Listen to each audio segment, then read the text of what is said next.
In society today, businesses have a huge influence. 50 to 70% of a business's impact on social and environmental topics is actually in their supply base. And because they have the power to change what they do internally as well as within their supply chain, the impact that this can have on the world is enormous. Heineken is one of the 4 biggest brewers in the world. When you work with a big supply chain like ours, with almost 100,000 suppliers globally, it becomes very important to understand to what extent our suppliers work in line with our core values.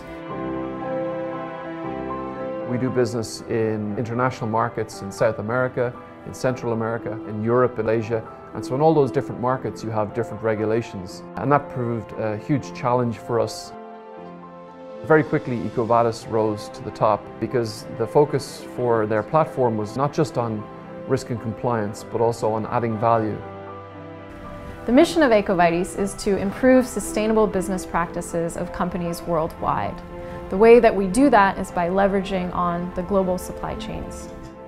With the rating, we have a methodology that's adapted to 150 different purchasing categories as well as 110 different countries. So we're taking the complexity of sustainability and analyzing the risks that are behind and synthesizing that into one standard rating. I think for us the next step is to start to dig deeper. What can we do to not just measure where a supplier currently stands, but how can we make sure that they improve? And that's where I really think Heineken can have a positive impact using EcoVadis as a tool. We had been talking about sustainability forever. It's not always that easy to make a change, but we feel with the introduction of EcoVadis we've made a major step forward in bringing sustainability more into a day-to-day basis discussion with our supply chain partners, and that's the first step.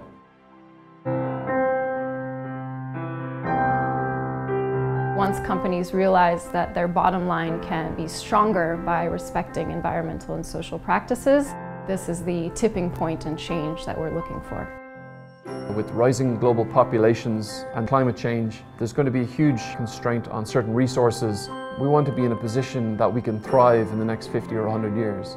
And we know that in order to do that, sustainability has to be embedded in everything that we do.